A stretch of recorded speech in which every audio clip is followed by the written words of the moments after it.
Dr. Elena Vasquez walked through the massive doors of the Galactic Historical Commission building. Her heart was beating fast. Today was the most important day in human history. She carried a heavy bag filled with documents, photos, and data. Files about Earth and its people. The commission hall was huge. The ceiling was so high that Elena could barely see the top. Strange beings from different planets sat in curved rows. Some looked like tall trees with moving branches. Others had blue skin and forearms. A few creatures floated in the air like glowing jellyfish. Elena had studied these species for months. The Kohler people were gentle and wise. They had never fought a war in their entire history. The Villani looked like walking crystals.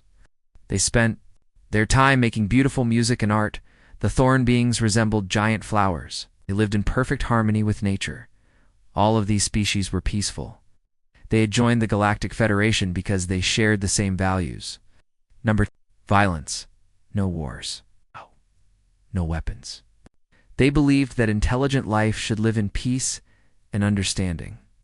Elena took her place at the small table in the center of the hall. She was the only human in the room. Her people had waited for this moment for 50 years.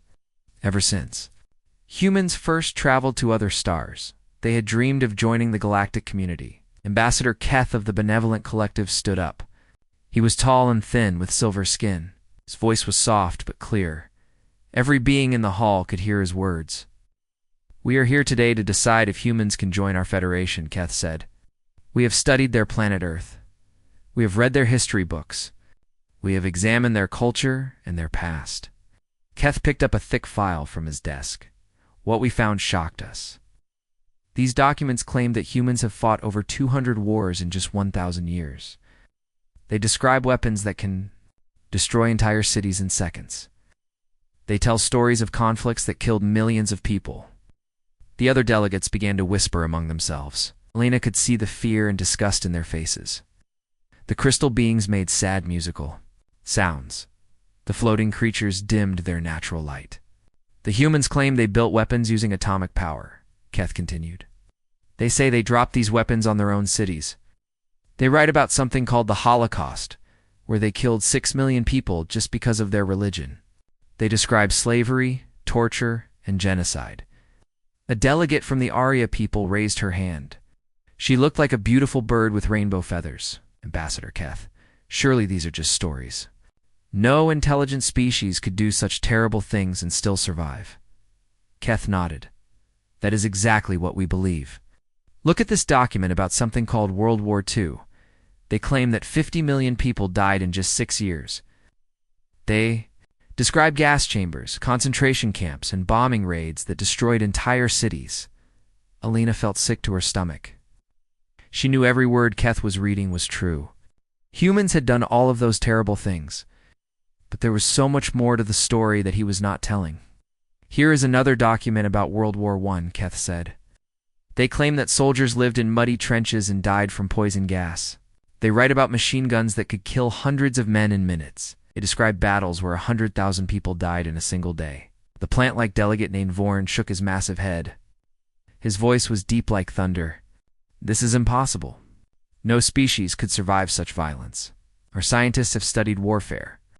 When intelligent beings fight with deadly weapons, they destroy themselves completely." "The humans also claimed they had something called the Cold War," Keth continued. "For 40 years, they pointed thousands of nuclear weapons at each other. They built enough bombs to destroy their entire planet 10 times over. They lived every day knowing that one mistake could end all life on Earth." A small, furry creature from the gentlefolk stood up on his chair. "These humans must be lying about their past. They want to scare us. They want us to think they are dangerous, so we will fear them." Elena finally stood up. Her legs felt weak, but her voice was strong. "May I speak to the commission?" Vorn looked down at her with his large green eyes. "Dr. Vasquez, you are here to answer our questions. You are not here to make speeches." "I understand that our history seems impossible to believe," Elena said. "But every word in those documents is true. We have proof. We have archaeological evidence. We have photos and videos. We have the scars on our planet and in our DNA." Keth waved his hand dismissively. "Dr. Vasquez, we are not fools. We have studied thousands of intelligent species across the galaxy. When primitive beings develop weapons of mass destruction, they use them. They destroy themselves. They do not survive to build spaceships and travel to the stars. But we did. Survive, Alina said. We learned from our mistakes. We grew stronger. We chose to be better. Possible, said the Aria delegate. Our computer models show that any species with such a violent history would have destroyed itself long ago.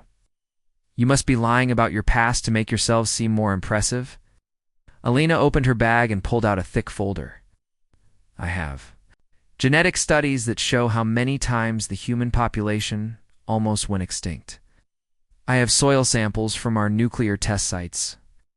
I have museum artifacts from our concentration camps. I have video recordings of our wars. Vorn raised his massive hand for silence. Dr. Vasquez, we do not need to see more of your fabricated evidence. Our decision is made based on the laws of nature and logic. No species could survive the history you describe. The Galactic Federation was built on principles of peace and cooperation, Keth announced. We cannot allow a species that glorifies violence to join our community. Even if these stories were true, which they are not, we could never trust beings capable of such cruelty. Lena felt tears forming in her eyes. Please, just listen to the whole story. Yes, we fought wars. Yes, we made terrible mistakes. But we also showed incredible courage. We sacrificed ourselves to save strangers. We rebuilt our cities after they were destroyed. We chose peace when we could have chosen revenge. Enough, Vorn said firmly. The Commission has heard all the evidence we need, Dr. Vasquez. Your species has either lied about its history, or it is genuinely too dangerous to join civilized society. Either way, the answer is the same. The other delegates nodded in agreement. Lena could see that their minds were already made up. They had decided before she even walked into the room. The Galactic Historical Commission officially rejects humanity's application to join the Federation, Vorn announced. This decision is final, Dr. Vasquez. You will return to Earth and inform your people that they are not welcome among the peaceful species of this galaxy. Security guards moved toward Elena's table. They were tall, blue beings with kind faces. Even they looked sad about what was happening. Elena slowly packed her documents back into her bag. 50 years of human dreams were ending in this moment. As she walked toward the exit, she touched the small recording device in her pocket. She had captured every word of the hearing. Commission members were already talking among themselves, discussing their next case. To them, humanity was just another rejected species. They had no idea what they had just done. Lena walked out of the building and looked up at the alien sky. 3 moons hung in the purple twilight. Somewhere beyond those moons, Earth was waiting for her return. Would have to tell her people that the galaxy was not ready for them. But Elena was not giving up. 6 months had passed since Elena returned to Earth with the news of humanity's rejection. She had not given up. Instead, she had spent every day gathering new evidence, real proof that could not be ignored or dismissed as lies. Elena stood once, again before the Galactic Historical Commission. This time, she was not alone. Behind her sat 3 other humans and 2 alien witnesses. The commission hall looked the same, but Elena felt different. She was prepared. Ambassador Keth looked annoyed as he reviewed the papers on his desk. Dr. Vasquez, the commission already made its decision. Why are you wasting our time again? Because I have new evidence, Elena said firmly. Evidence that proves every word of human history is true. And I have witnesses who have seen humans in action. Vorn, the massive plant-like being, made a sound like wind through leaves. We told you before, your species either lies about its past, or it is too dangerous for our Federation. Ow. Nothing has changed. Elena opened a large metal case on her table. Inside were dozens of small containers, each one labeled and sealed. These are soil samples from 20 different locations on Earth. Each sample contains radioactive materials from nuclear weapons testing. Your own scientists can verify the age and composition. She pulled out another container. This contains ash from the cremation ovens at Auschwitz concentration camp. The chemical signature matches human bone and tissue. It is 75 years old, exactly as our history books record. The Aria delegate, a beautiful bird-like creature, shifted uncomfortably in her seat. Dr. Vasquez, anyone could create fake samples. This proves nothing. Lena nodded and opened a second case. Then perhaps you will believe this. She pulled out a twisted piece of metal. This is a fragment from the atomic bomb dropped on Hiroshima. Notice the unique isotope signature. It can only be created by uranium fission in a specific type of weapon. Dr. Smith, a human scientist, sitting behind Alina, stood up. I have genetic samples from 1,000 humans representing all major populations on Earth. The data shows clear evidence of population bottlenecks during the times our history describes.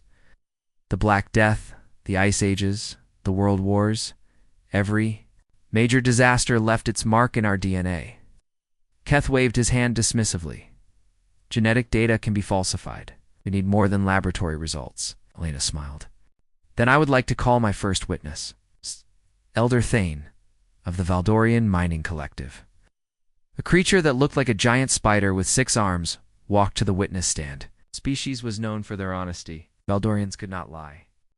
Due to their brain structure, the commission members sat up with interest. Elder Thane, Alina said, please tell the commission about the mining accident on Kepler Station 3 years ago. Thane's multiple eyes focused on the commission. His voice was like rocks grinding together. We were deep underground, extracting crystals for star drive fuel. A tunnel collapse trapped 200 of my people beneath tons of rock. Our rescue equipment could not reach them. We calculated they had 6 hours of air remaining. Next, Alina asked. A human cargo ship received our distress signal. Captain Jake Morrison and his crew diverted to help us. They had only basic mining tools and primitive explosives. Our engineers told them rescue was impossible with such equipment. Thane paused, his eyes growing dim with memory. The humans ignored our assessment. They worked for 72 hours without rest.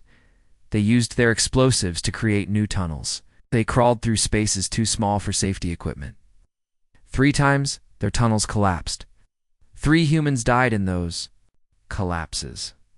The commission hall was completely silent. Even the floating jellyfish-like creatures had stopped their gentle movement through the air. Morrison himself was injured when a support beam fell on his leg. Thane continued. But he would not stop working. He directed his crew from a stretcher. When we finally reached my trapped people, Morrison was unconscious from blood loss. How many Valdorians were saved? Alina asked. All 200. Every single one lived because 3 humans died saving strangers. We could not understand this behavior. In our culture, you only risk death for family members. These humans had never seen a Valdorian before that day. Keth stood up, his silver skin showing confusion. Elder Thane, this story makes no sense. Why would any intelligent being sacrifice their life for strangers? That is what we asked Captain Morrison when he recovered, Thane replied. It was simply the right thing to do. He said humans learned long ago that their survival depended on helping each other, even when it was dangerous. Alina called her second witness. Commander Lisa Park of the Earth Defense Force walked to the stand. She was missing her left arm, and burned scars covered half of her face. Commander Park, Alina began, please tell the commission about the Omega Station incident. Park's voice was steady despite her injuries. 2 years ago, a reactor malfunction threatened to destroy Omega Station and kill 30,000 beings from 12 different species.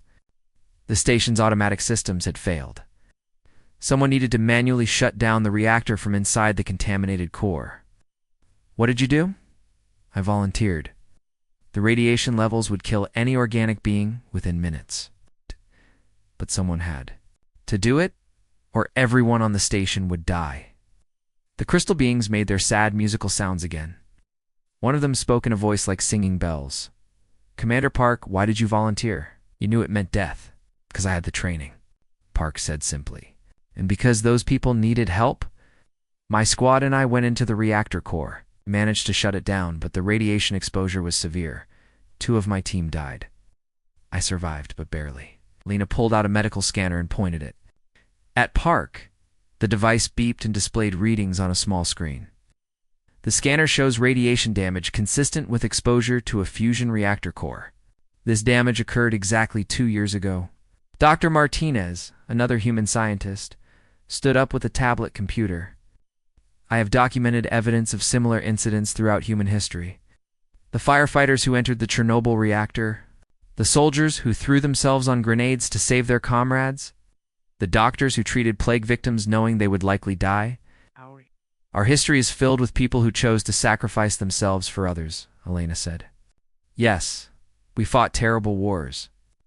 But we also showed incredible courage and compassion. We survived because we learned to protect each other. Vorn made a sound like creaking wood. Dr. Vasquez, even if these stories are true, they do not change. The fact that your species is violent, you've still fought those wars, you've still built those weapons. Alina opened her final case and pulled out a small device. This is a quantum archaeological scanner. It can read the history of any object by examining quantum fluctuations in its atomic structure. Your own Federation scientists developed this technology. She placed a fragment of concrete on the table. This piece came from the Berlin Wall. The scanner will show you exactly what happened to it and when. Alina activated the device. A holographic image appeared above the table. It showed people with hammers and axes attacking a massive concrete wall. The people were crying and laughing at the same time. They were destroying the wall that had separated their city for decades. This wall was built to keep people apart, Alina explained. For 28 years it divided families and friends. When the government finally fell, the people tore it down with their bare hands. They chose unity over division. Another hologram appeared. It showed people of different colors working together to build houses. This is from our civil rights movement. People who had been enemies learning to live together in peace. Alina showed image after image. Humans helping each other after earthquakes. Doctors treating patients during epidemics. Soldiers sharing food with hungry children. People rebuilding cities after bombing raids. Yes, we fought wars, Alina said, to the Silent Commission, but we also ended those wars. We learned from our mistakes. We chose to be better. The commission members looked at each other uncertainly. The evidence was overwhelming. The quantum scanner could not be fooled. Witness testimony from species known for honesty could not be dismissed. Keth finally spoke, his voice quieter than before. Dr. Vasquez, even if everything you say is true, we still do not understand. How did your species survive such violence? Our computer models show it should be impossible. Lena smiled for the first time since entering the hall. That is exactly what I want to explain to you. But first, I think you need to understand what makes humans different from every other species you have encountered. The commission members talked quietly among themselves for several minutes.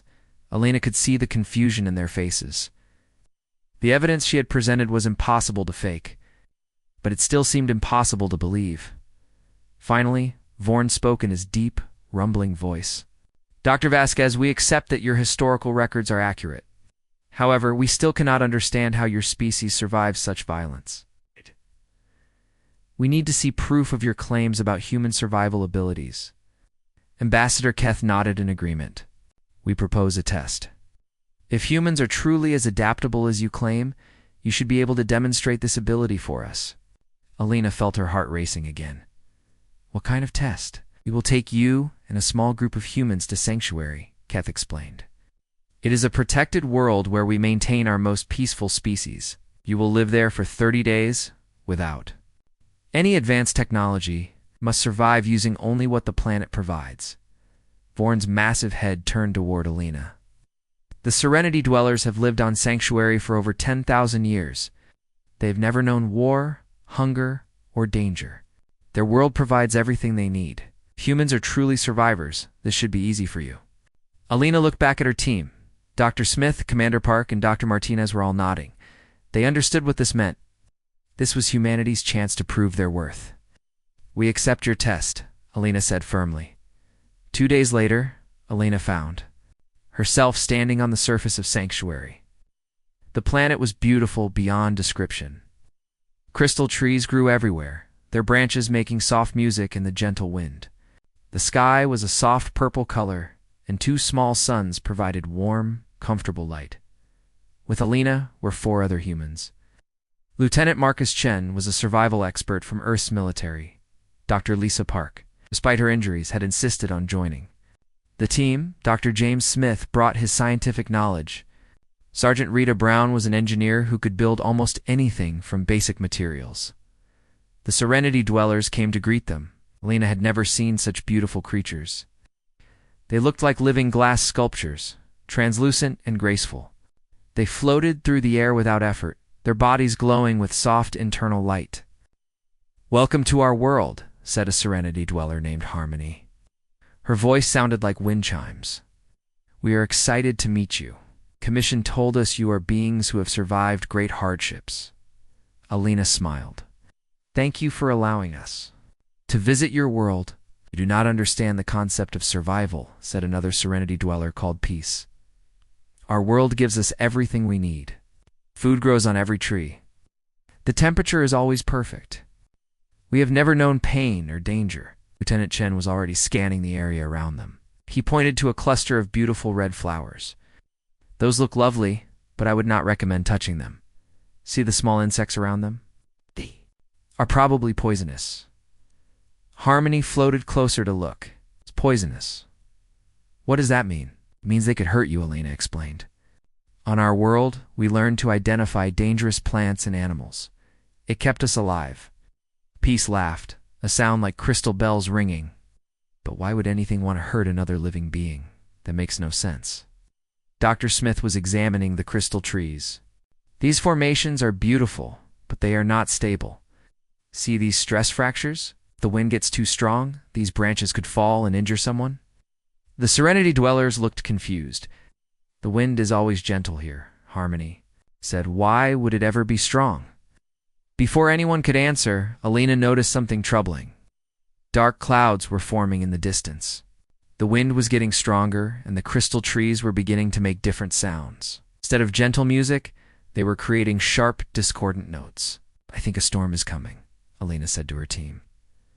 Lieutenant Chen nodded. "Need to find shelter. Those crystal formations will not protect us if this gets bad," Storm Peace asked.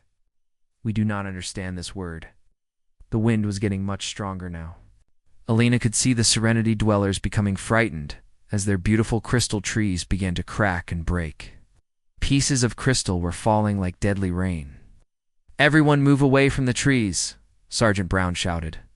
"Find solid ground." The humans quickly herded the confused Serenity Dwellers away from the crystal formations. Dr. Park, despite her missing arm, helped carry smaller Serenity Dwellers to safety. Lieutenant Chen found a rocky outcrop that could provide some protection. "You need to build a shelter?" Chen said quickly. "This storm looks like it could get much worse." The humans worked together with practiced efficiency. Sergeant Brown gathered fallen crystal pieces and arranged them to create a windbreak. Dr. Smith identified which materials would be strongest for building. Alina and Dr. Park helped the Serenity Dwellers understand what was happening. "This is impossible," Harmony said, her voice filled with fear. "Sanctuary has always been peaceful. Nothing bad ever happens here." "Sometimes nature can be dangerous," Alina explained gently. "On our world, we learn to prepare for storms like this. Do not worry. We will keep you safe." The storm hit with surprising force. Lightning flashed across the purple sky, and rain began to fall in heavy sheets. The beautiful crystal trees were shattering like glass, sending dangerous fragments flying through the air. The Serenity Dwellers huddled together in terror. They had never experienced anything like this in their entire lives. Their peaceful world was betraying them, and they had no idea how to respond. But the humans were calm and focused. They had experienced much worse storms on Earth. Lieutenant Chen organized shifts to watch for falling debris. Sergeant Brown reinforced their shelter using broken crystal pieces and twisted metal from damaged structures. "How do you remain so calm, Peace?" asked Alina. "Our beautiful world is being destroyed." "Storms end," Alina said simply. "We learned on our world that even the worst disasters are temporary. You You survive by staying calm and working together. Dr. Smith discovered that some of the crystal formations contained water. He showed the Serenity dwellers how to collect rainwater in case their usual water sources became contaminated. Dr. Park taught them basic first aid when several Serenity dwellers were injured by flying crystal fragments. The storm lasted for 18 hours. When it finally passed, the landscape of Sanctuary was changed forever. Many of the beautiful crystal trees were broken. Structures that had stood for thousands of years were damaged or destroyed. The Serenity dwellers emerged from the shelter. In shock, their perfect world was no longer perfect. For the first time in their lives, they had faced real danger. "I do not understand," Harmony said sadly. "Why did this happen? We have done nothing wrong." "Nature does not care about right and wrong," Lieutenant Chen explained. "Storms happen. Earthquakes happen. Sometimes bad things occur for no reason. The important thing is learning how to survive them." Alina looked around at the destruction. "On our world, we have rebuilt cities after earthquakes. We have replanted forests after fires. We have learned that disasters can make you stronger if you do not give up." Humans spent the next week teaching the Serenity dwellers basic survival skills. They showed them how to identify safe food sources, how to build stronger shelters, and how to work together during emergencies. "We never knew we needed these abilities," Peace said as she practiced building a simple shelter. "We thought our world would always take care of us." "That is the difference between our species," Alina replied. "You were lucky enough to evolve on a world that was kind to you. We had to learn to survive on a world that was trying to kill us every day." By the end of the 30-day test, the Serenity dwellers had learned skills their species had never needed before. They could identify dangerous plants, build emergency shelters, and treat simple injuries. More importantly, they had learned that survival was possible even when their world turned against them. On the final day, Harmony approached Alina with gratitude. "You have given us knowledge we never knew we needed. When the next storm comes, we will be ready." "That is what humans do," Alina said with a smile. "We survive, and we help others survive too." Alina and her team returned to the commission hall after completing their 30 days on Sanctuary. The massive chamber felt different this time. The alien delegates were quieter, more thoughtful. Word of what had happened on Sanctuary had spread. Throughout the Federation, Vorn looked down at Alina with his large green eyes. For the first time, she could see uncertainty in his expression. "Dr. Vasquez, we have received reports from the Serenity dwellers. They claim you saved their lives. During a natural disaster, we simply helped them prepare for something their world had never taught them to handle," Alina replied. Ambassador Keth stood up slowly. His silver skin seemed less bright than before. "The test results have forced us to examine something we never considered before. We have been studying the homeworlds of every species in our Federation." Alina waited patiently as Keth activated a large holographic display. Images of different planets appeared in the air above the commission. "Is Kolar a homeworld of the Kolar people?" Keth explained. The image showed a beautiful world covered in gentle forests and calm seas. Perfect temperature. No dangerous weather. No predators larger than a small bird. No natural disasters in recorded history. Another image appeared. Alani Prime, home of the crystal beings. Rich mineral deposits that provide everything they need. No volcanic activity. No earthquakes. No storms. More planets appeared one by one. Lena could see the pattern immediately. Every world was a paradise by human standards. "Thorn Garden, home of the plant people," Keth continued. "Soil so rich that food grows without effort, rain that falls exactly when needed, no droughts, floods, or climate changes." Dr. Smith leaned forward in his chair. "Every Federation species evolved on a perfect world," as Foreign admitted, his voice heavy with new understanding. "We began to realize this after studying your test results. Every intelligent species we have encountered developed on what you would call a paradise planet." Alina stood up. "What about Earth?" Keth touched his control panel, and a new image appeared. Alina felt a strange mix of pride and sadness as she looked at her homeworld. Earth looked small and dangerous compared to the other planets they had seen. "Earth is unique," Keth said quietly. Your planet has experienced 5 major extinction events. Ice ages that covered most of the surface, volcanic eruptions that blocked out the sun for years, asteroid impacts that killed most life forms. The hologram zoomed in to show different regions of Earth. Massive earthquakes, hurricanes that can destroy entire cities, tornadoes, floods, droughts, and wildfires.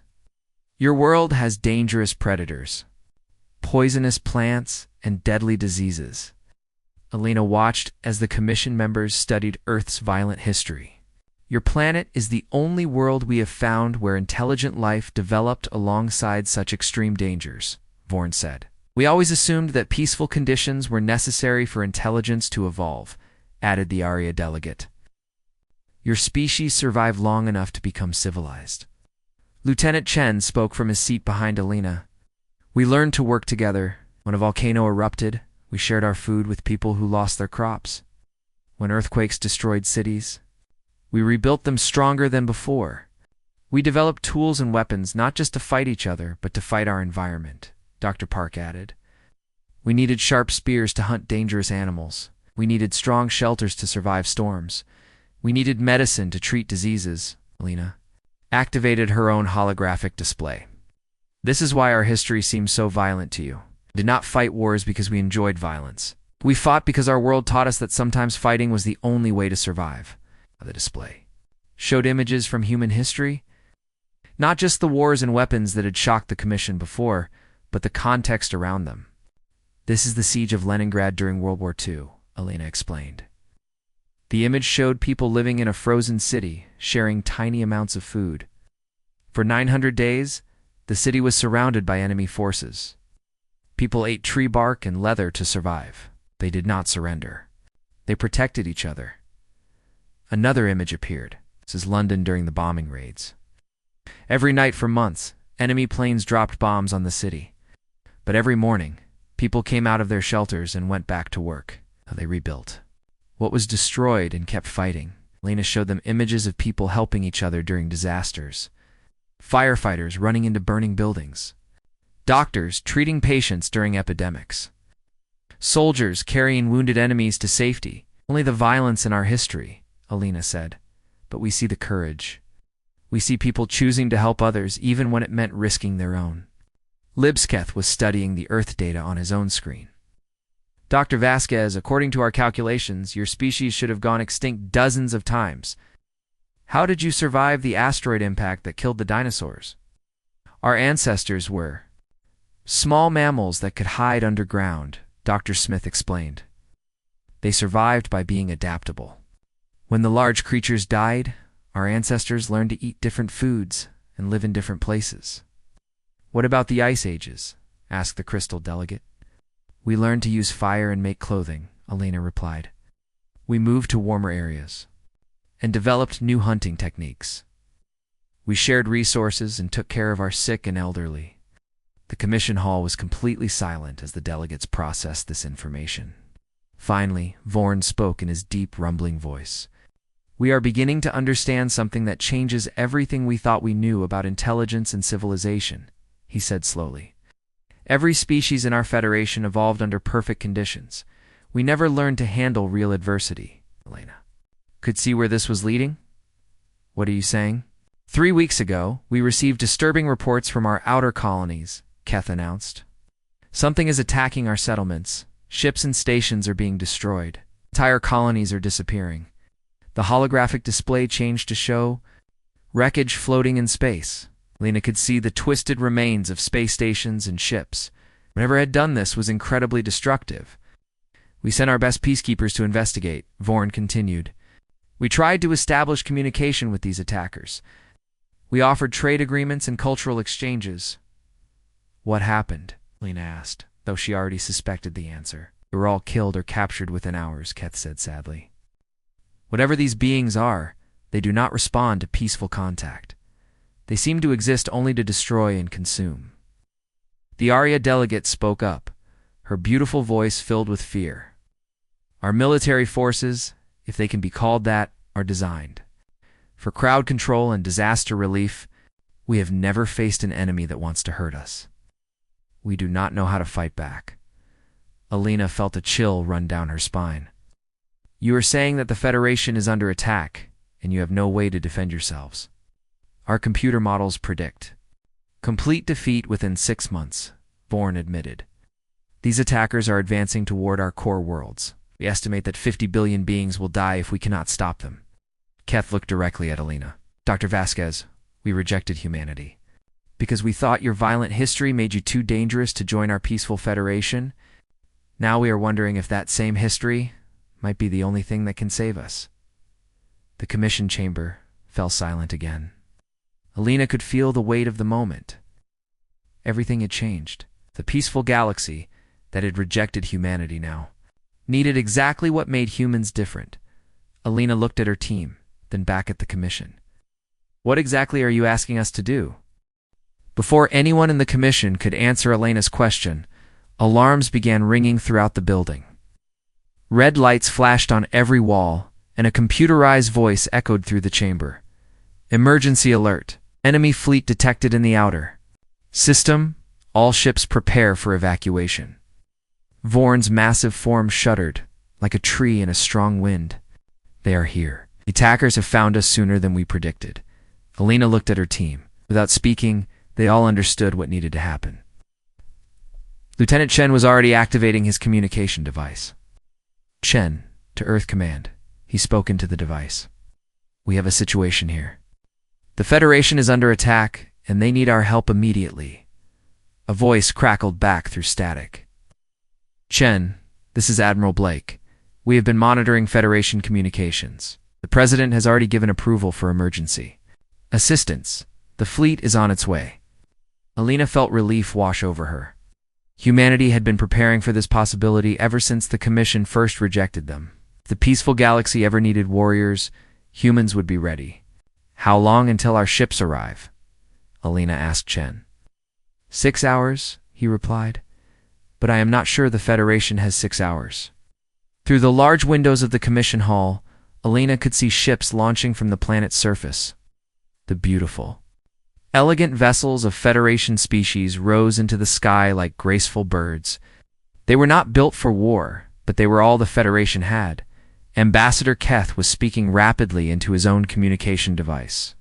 His silver skin had turned, almost white with fear. All Federation fleets maintain defensive positions. Do not engage the enemy directly. Repeat, do not engage. What do these attackers look like? Alina asked. Vorn activated the main display screen. The image that appeared made Alina's blood run cold. The enemy ships looked like living creatures. Rather than machines, they were massive dark things that seemed to pulse and writhe as they moved through space. We call them the Devourers, Vorn explained. They consume everything in their path, ships, stations, entire planets. We have never seen them take prisoners or negotiate. They exist only to feed and grow. Alina watched as dozens of these bioships approached the Federation fleet. The Federation vessels looked like toys compared to the massive attackers. Your ships are beautiful, Alina told Keth, but they are not designed for combat. What weapons do they carry? Keth looked confused. Weapons? They have defensive shields and some mining tools that could be used as weapons. But we never built ships specifically to hurt others. Alina realized how hopeless the situation was. The Federation had thousands of ships, but they were all designed for peaceful purposes. Transport vessels, science ships, and colony builders. Nothing that could fight these monstrous attackers. The first battle began while they watched from the Commission Hall. Federation ships tried to surround one of the bioships and disable it with their mining tools. The Devourer simply opened its massive mouth and swallowed 3 Federation vessels whole. This is hopeless, the Aria delegate said, her voice full of despair. Our ships cannot even scratch their armor. Alina was studying the battle on the screen. Your ships are too fragile, but they are faster than the attackers. If we could coordinate their movements properly, Lieutenant Chen pointed to something on the display. Look at how those bioships move. They hunt in packs like wolves. If we could separate them, before Alina could respond, new ships appeared on the edge of the display screen. These vessels were different from both the Federation ships and the bioships. They were smaller, more angular, and covered with weapon systems. "Human fleet has arrived." Admiral Blake's voice came through Chen's communicator. "We are moving to engage the enemy." Alina watched with pride as human ships swept into battle. The vessels were not as beautiful as Federation ships, but they were built for one purpose: war. They moved with deadly precision, targeting the bioship's weak points. The lead human ship, a battlecruiser called Indomitable, charged directly at the largest bioship. Instead of trying to disable it, the human ship opened fire with every weapon it had. Missiles, energy beams, and projectile cannons all struck the creature at once. "Incredible," whispered Vorn. "They are actually hurting it." The bioship writhed. In pain and anger, it turned toward the human fleet, abandoning its attack on the Federation vessels. The other bioships followed, drawn by their pack-hunting instincts. Alina could hear radio chatter from the human ships. "This is Captain Torres of the Indomitable. All Federation vessels fall back to safe distance. We will draw their attention." "Captain Torres, this is Admiral Lyra of the Federation fleet," came a musical voice. "We cannot let you face them alone." "Admiral, your ships are not designed for this kind of fight," Torres replied. "But we need your help. Your shields are stronger than ours. Can you protect our damaged ships while we rearm?" Lena watched as an incredible thing happened. Human ships and Federation vessels began working together.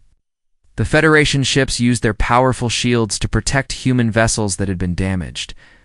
In return, human ships positioned themselves between the bioships and the more fragile Federation vessels. The battle was brutal, but coordinated. Human ships used hit-and-run tactics, striking fast and then retreating behind Federation shield walls. When bioships tried to pursue, they found themselves surrounded by both human weapons and Federation defensive systems. "Look at that, Doctor," Park said, pointing to the screen. "The human ship Defiant just saved that Federation science vessel." Alina could see a human destroyer rushing to help a damaged Federation ship. The bioship chasing the Federation vessel turned to attack the human ship instead. The human captain led the creature away from the civilian ship, even though his own vessel was badly damaged. "Why would they sacrifice themselves for us?" the Arya delegate asked. "We rejected them, called them liars and barbarians." Alina smiled sadly, because that is what humans do. "We protect people who cannot protect themselves. It does not matter if you like us or not." The battle lasted for 4 hours. It was over. 12 bioships had been destroyed or driven away, but the cost was heavy. 7 human ships were destroyed, and over 300 Federation vessels were damaged. Alina watched as rescue ships from both fleets worked together to save survivors. Human medics treated injured aliens using techniques they had learned from treating human war wounds. Federation medical ships used their advanced healing technology to save human soldiers in the commission hall. The atmosphere had completely changed. The alien delegates who had once looked at humans with fear and disgust now watched the rescue operations with amazement and gratitude. Dr. Vasquez Vorn said quietly, "The Federation Council has voted unanimously. We formally invite humanity to join our alliance as full members. We also request that humans take charge of our defense forces." Lena looked at the destruction on the screen, then at the alien delegates around her. "Humans will help you," she said firmly. "But we do not want to rule over you. We want to work with you. Your medical technology can heal our wounded. Your science can improve our weapons. Together, we can protect this galaxy." Keth stepped forward. "Dr. Vasquez, we owe you an apology. We thought your violent history made you unfit for civilized society. Now we understand that your history made you exactly what the galaxy needs." Alina felt tears in her eyes as she watched human and alien crews working side by side. "Our history taught us that survival sometimes requires fighting. But it also taught us that the real victory comes after the fighting ends, when you help others rebuild and heal." The Commission voted to establish joint training programs where humans would teach Federation species about defense and warfare, while Federation species share their knowledge of science and medicine with humanity. As Alina looked out at the mixed fleet patrolling the system, she realized that humanity had finally found its place in the galaxy, not as conquerors or outcasts, but as protectors of those who had been fortunate enough to evolve in peace. The brutal history that had almost kept. Humans from the stars had become the foundation for a safer galaxy for everyone.